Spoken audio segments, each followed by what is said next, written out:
प्यारे बच्चों, मैं अंकित दुबे आपका स्वागत करता हूं स्मार्ट स्टडी बाय अंकित यूट्यूब चैनल पर। जो भी साथी नए हैं चैनल को सब्सक्राइब कर लें और बेल आइकन को दबा दें। जिसने पहली क्लास देखी हो वो मुझे बता सकते हैं कि मैंने कौन कौन से रूल कराए हैं और कैसा क्या कराया है।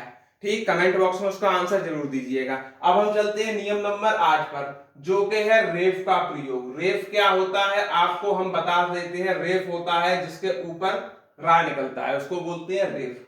तो सबके ऊपर निकला हुआ है, आप बोलेंगे जी सर सबके ऊपर निकला हुआ है। तो ये सब क्या है? तत्सम। अब बनाओ तद्भव करपट का कपड़ा, सूर्य का सूरज, खरपर का खप्पर, कर्तन का काटना, स्वर्ग का सरग और स्वर्ण का सोना। समझ में आ गई बात? और जो भी डाउट हो मुझे कमेंट बॉक्स में पूछें। आगे बढ़ते हैं।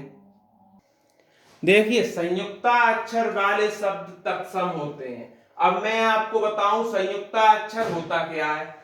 जैसे कि हम किसी के नीचे ये लगा दें तो एक अक्षर, इसको बोलेंगे दूसरा अक्षर, दोनों अक्षर मिल गए तो क्या बन गया? संयुक्ता अक्षर। जैसे हम ये है इसके नीचे ये लगा दें तो एक अक्षर और इसके नीचे दूसरा अक्षर लगा तो ये क्या बन गया? तो आप बोलेंगे संयुक्ता अक्षर। तो आप समझ गए होंगे संयुक्ता अक्षर क्या होता है। ठीक, अब हम बना लेते हैं। मृक्षण का क्या होगा? आप बोलेंगे मक्खन। प्रथम का क्या होगा? आप बोलेंगे पहला। चंद्र का क्या होगा? आप बोलेंगे चांद। और प्रिया का क्या होगा? आप बोलेंगे पिया। ये रूल नंबर 9 था। चलते हैं रूल नंबर 10 की तरफ। देखिए, तत्सम में सा सीटी का प्रयोग होता है और तद्भव में सा में बदल जाता है। इससे पहले मैंने क्या बताया था? एक बार मैंने इस वाले सा का प्रयोग आपको बता चुका हूं। इसका भी तत्सम में प्रयोग होता है, अब इसका भी तत्सम में। लेकिन ये वाला जो सा है ये हमेशा तद्भव में आता है। नोट, इस पॉइंट को नोट करके कहीं लिख दें कि ये दोनों सा तत्सम में, ठीक, और ये वाला सा तद्भव में।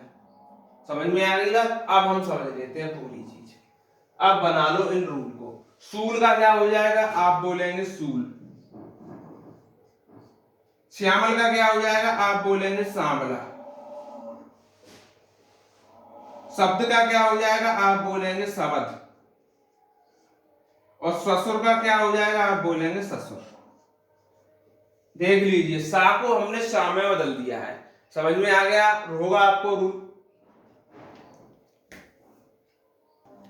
देखिएगा बच्चों, मैंने अभी तुम्हें आपको बताया था कि सा का प्रयोग तत्सम में होता है, बताया था। लेकिन ये अपवाद है कि तद्भव में भी सा का प्रयोग होता है। कितना? मात्र 5%। इतना याद रखना है। और किसमें होता है? केवल इसमें होता है, सरकरा में। ठीक, बाकी सब में तत्सम में ही आएगा ये सब।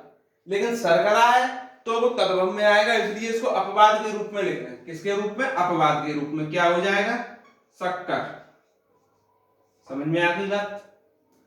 Complete the point. नियम नंबर 10, सा का प्रयोग जिसमें हो वो तत्सम होते हैं। अब आप कहेंगे सा का तद्भव बताया था आपने, तो देखिए सा के नीचे हलंत लगाए, याद कि आधे सा का प्रयोग कर रहा है। किसका प्रयोग कर रहा है? आधे सा का प्रयोग। तो हमारा तत्सम में होगा। ठीक, पूरा सा तद्भव में ही आएगा। समझिए, आलस्य है, आधा सा लगा है तो हमारा हो जाएगा आलस। अगला है स्वर्ण। स्वर्ण होता है सोना। पूरा सा तद्भव में आ रहा है, आधा सा तत्सम में आ रहा है। स्वामी में हो जाएगा साई। क्या हो जाएगा? साई। स्वप्न में हो जाएगा सपना। क्या हो जाएगा? सपना। तो ये है रूल, सा के रूल।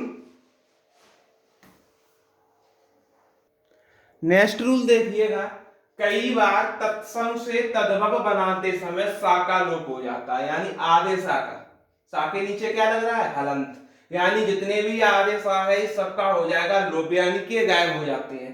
क्या बनेगा फिर? स्तंभ है, एक तो इसका बनता है थंब। क्या बनेगा? थंब। एक बोलते हैं खंबा। दोनों ही याद रखनी है। आप थंब को कभी भी तत्सम ना माने, तद्भव होता है थंब। ठीक, स्थल को बोलते हैं थल, स्पर्श को बोलते हैं परस, स्फटिक को बोलते हैं फिटकरी, और स्नेह को बोलते हैं नेह। क्या बोलते हैं? नेह। समझ में आ गया आपको कि हमने क्या किया?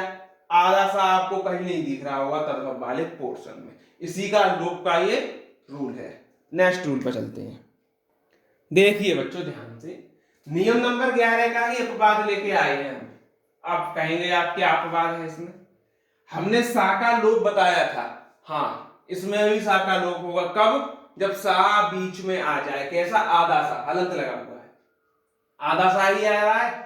अब इन सबसे आधा सा गायब हो जाएगा। क्यों? हस्त का हो जाएगा हाथ। क्या हो जाएगा? हाथ। हस्ती का हो जाएगा हाथी। मस्तक का हो जाएगा माथा।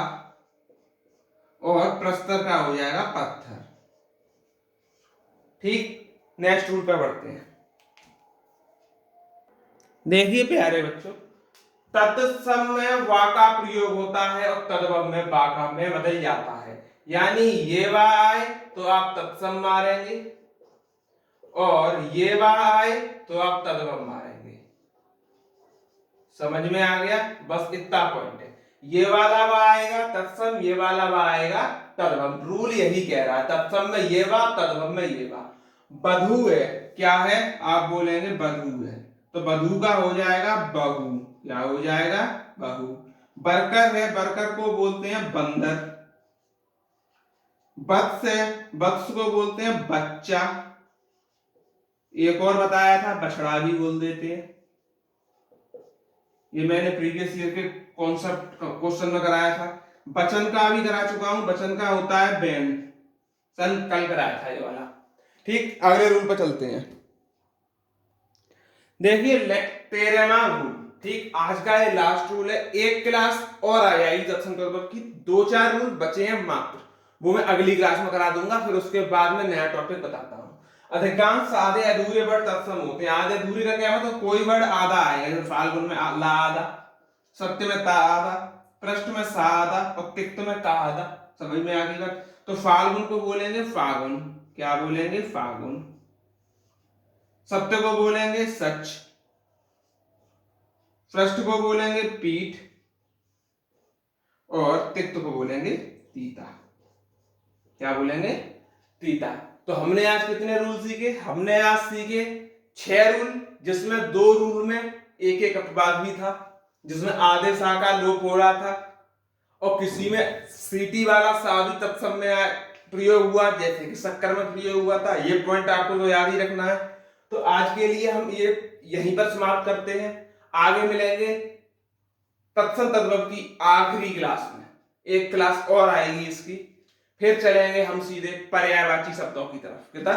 पर्यायवाची शब्दों की तरफ। तब तक आप लोग क्लास से जुड़े रहें, एंजॉय करते रहें। जो चीज समझ में ना आए उसे बार बार कमेंट में पूछते रहें, तो उसे हम अगली क्लास में डिस्कस करेंगे। तब तक के लिए धन्यवाद।